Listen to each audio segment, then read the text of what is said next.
Cleveland Browns are making some moves. What is going on, y'all? 5 Sports Talk back at it with another video talking, of course, some NFL. Here to talk about the Cleveland Browns, who have been very busy today, this offseason, as they have been wheeling and dealing. And I just got done talking about the Jarvis Landry trade, and then now the Browns pull off another trade, actually 2 of them.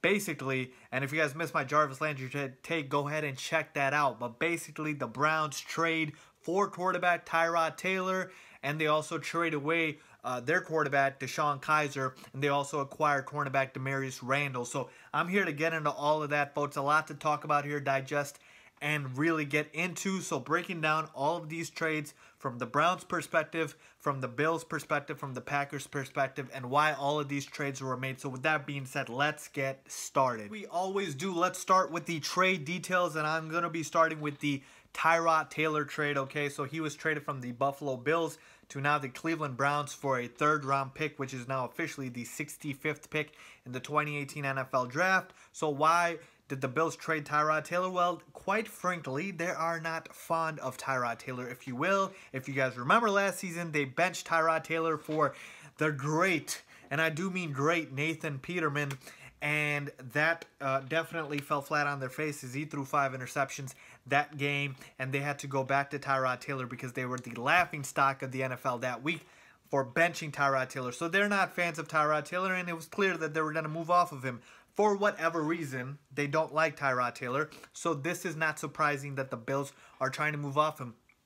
Folks, they don't like Tyrod Taylor so much so that they don't even have a starting quarterback on the roster right now. They have to address that through free agency or draft. But with that being said, they're moving on from Tyrod Taylor, so Cleveland gets him. Now, you might be thinking, does this mean Tyrod Taylor is Cleveland's quarterback, and are they done? Absolutely not. I feel like the Cleveland Browns are just looking at Tyrod Taylor as a bridge gap quarterback for whoever that starting quarterback is going to be. Now, of course, DeShone Kizer is out of the picture, which I will get to real quickly. So now, with the 1st and 4th pick in the NFL draft coming up, who will the Cleveland Browns select at quarterback? So whether that's Josh Allen, Josh Rosen, Sam Darnold, or whoever else it may be, it's probably going to be one of those. They will be groomed by the Browns, and Tyrod Taylor gives them some insurance in case those rookies are not ready yet. Now, in the NFL nowadays, starting quarterbacks, you usually don't get that much time, or you start right away. But like I said, this is kind of insurance for the Browns. Tyrod Taylor's an expiring contract, I believe, after this season. He was due like $10 million.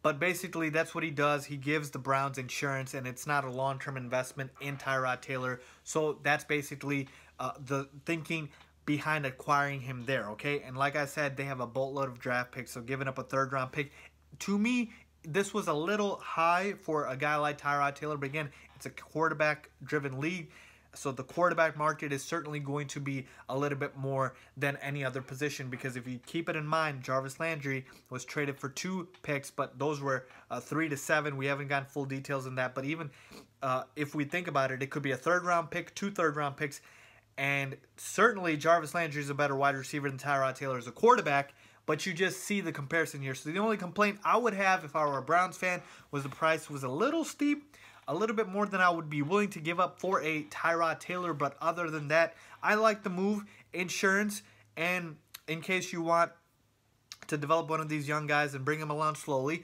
Tyrod Taylor can be that bridge gap quarterback. So I like this move. I just don't like the price completely for the Browns. Now let's talk about the other trade that was made with the Green Bay Packers, in which the Browns shipped away DeShone Kizer for Damarious Randall. And I believe the other details of this was that they were swapping picks in the 4th and 5th round this year. So let's talk about it, of course, first from the Browns' perspective. DeShone Kizer, to put it plainly, was a disastrous rookie season. Now, of course, it's 1 year, but I believe the sample size for the Browns was big enough to where they said, okay, he's not the future. And these numbers are atrocious. 11 touchdowns to 22 interceptions. That's just unacceptable at any level. Okay, so for the Browns, I guess even if you want to say they were giving up too early, DeShone Kizer kind of forced their hand here, okay? 2,894 passing yards, 53% completion percentage, So numbers are atrocious, and they just don't see DeShone Kizer as the future. Certainly, he has not given them any indication or any proof that he would be the future or he's worth investing into. So they moved off of him, and now they're going to take a quarterback for sure with either the first or the 4th overall pick. In terms of trading for Damarious Randall, now they get some quality depth in their secondary. Now, they didn't really need corners that bad. I mean, they have Jason McCourty on one side, but now you'll have Jamar Taylor and you'll have Damarious Randall competing for the other corner spot. So that is going to help them. Now, let's talk about it real quick from the Packers' perspective. I don't understand why the Packers made this move, because this is not a salary cap move. They're not going to save too much money. In fact, I believe they'll have some dead money making this move. And all you got was a pick swap, really, okay? 1 round, basically, probably 4th and 5th round. So to me, you have a weakness, and you made it a little bit worse, okay? Or I should say a lot more worse. Damarious Randall, certainly, I think the price should have been a little bit higher for him. Like I said, the Packers are going to have to address this secondary this offseason. It is atrocious. It is absolutely horrible, and they're going to have to make some big decisions in terms of players who they want to keep or cut. You might see a big name or two leave Green Bay because they need to address this damn secondary, okay? So I'm not a fan of this move from the side of the Green Bay Packers in this trade. I think the Browns won this trade. I feel like the Browns have been winning everything today, okay? This is the same 0-16 Browns, so it's kind of crazy. But with that being said, I do believe the Browns won this trade. DeShone Kizer, again, he's going to be competing for the backup spot with Brett Hundley. Look, I know Brett Hundley didn't show you much, but DeShone Kizer is maybe slightly better, if you will, and that's not saying much. So, to me, I'm not a big fan of this trade from the Packers' perspective. I think they would have been better off just not making this move, but it is what it is. So, that's what I think from that perspective. And real quick on the Browns, I mean, my God, you got to talk about Jarvis Landry now, Damarious Randall, Tyrod Taylor, still got the 1st and 4th overall pick in the draft, still got free agency left to come. This group, in addition with Josh Gordon, Corey Coleman, David Njoku, Duke Johnson, now we're talking here on the defensive end, Myles Garrett. So now we're talking here, the Browns, who were 0-16 last season, they are looking fresh. They are looking much more talented. They are looking exciting. And Cleveland fans, I mean, my God, if there was a time to be excited to be a Browns fan. Now, the draft is still coming up, but hoping the Browns don't mess it up. Let's say they take Saquon Barkley at number 1. I talked about this. Saquon Barkley at number 1. At the number 4 pick, take one of the quarterbacks. Darnold, Rosen, Allen.